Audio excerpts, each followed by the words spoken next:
और दुर्भाग्यपूर्ण हादसा है। अभी घटनास्थल पर मैं माननीय मुख्यमंत्री उत्तराखंड पुष्कर जी के साथ हूं। रात से ही हम दोनों शाम से ही कल संपर्क में थे 7 बजे के बाद, और यहां जिला प्रशासन ने मुख्यमंत्री जी के निर्देशन में राहत और बचाव के काम तत्काल प्रारंभ कर दिए थे।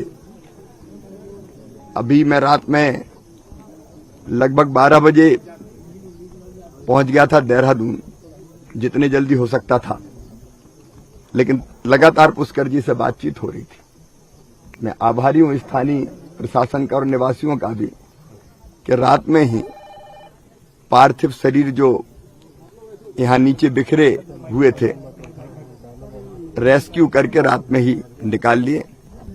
रात में ही पोस्टमार्टम हो गया और पार्थिव शरीर तीर्थयात्रियों के देहरादून रवाना हो गए।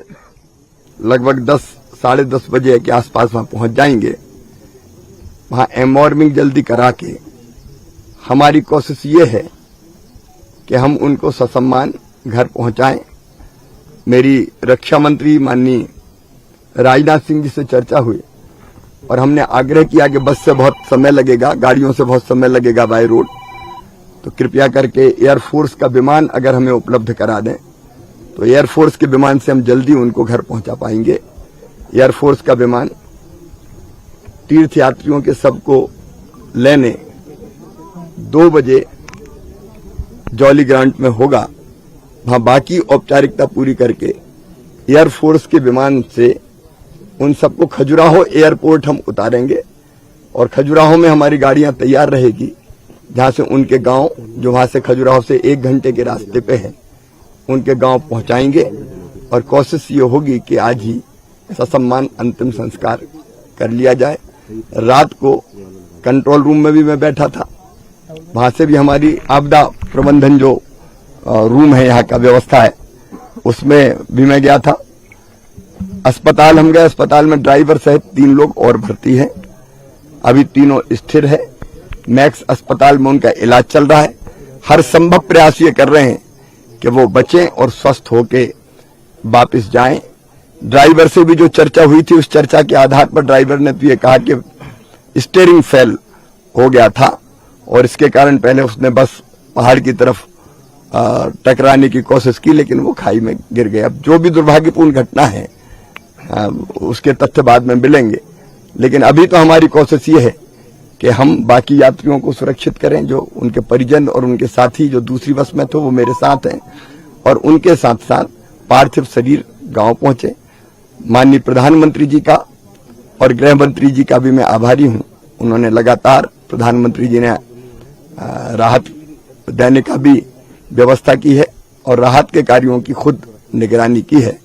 और मध्य प्रदेश सरकार ने तय किया है कि जो नहीं रहे इस हादसे में, उनके परिवारों को 5 लाख रुपए की राहत राशि, घायलों का इलाज तो हो गई, लेकिन 50,000 रुपए की राशि और उनको देंगे। ससम्मान घर पहुंचाएंगे। बाकी तीर्थयात्रियों का भी हम ध्यान रखेंगे। यथासंभव जो बेहतर से बेहतर हम कर सकते हैं, हम करने का प्रयास कर रहे हैं। और मैं उत्तराखंड के मुख्यमंत्री जी का एक बार फिर से आभार प्रकट करता हूं। उन्होंने तत्परता पूर्वक सारे राहत और बचाव के कार्य किए हैं। एनडीआरएफ की टीम, एसडीआरएफ की टीम तत्काल काम में लग गई थी, इसलिए रात के अंधेरे में भी खाई से लोगों को निकाल के लाना हमारे लिए बहुत राहत की बात है। नहीं, देखिए, बहुत दुखद घटना है। और चूंकि जैसा अभी आपने सुना माननीय शिवराज जी को, उन्होंने पूरा बताया कि घटना किस प्रकार से हुई। डामटा के पास ये बस 30 लोगों को लेकर जा रही थी यमुनोत्री के लिए, और ब्रेक उसका स्टीयरिंग फेल हो गया, जैसा ड्राइवर ने बताया है। लेकिन उसके बावजूद भी हमने इस घटना के मजिस्ट्रियल जांच के आदेश किए हैं।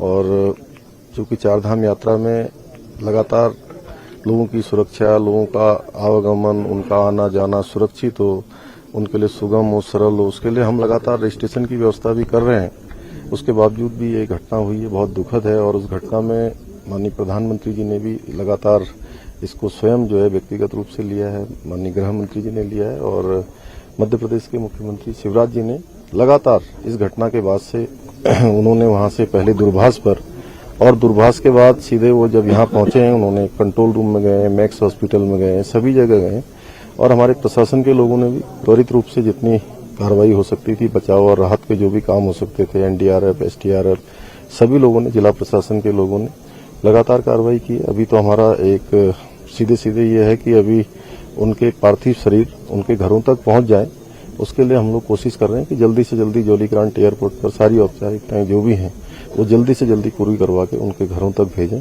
हम सभी मृतक आत्माओं को भगवान से प्रार्थना करते हैं कि उनको अपने श्री चरणों में स्थान दें और उनके परिवारजनों पर, जिन पर असमय ऐसा दुख आया है, उनको इस दुख को सहन करने की शक्ति प्रदान करें और जो घायल हैं उनको हर तरह से उनके जीवन बचाव हो पाए, वो सुरक्षित रहें, वो स्वस्थ हों, भगवान से प्रार्थना करते हैं और हम अपनी तरफ से भी कर रहे हैं।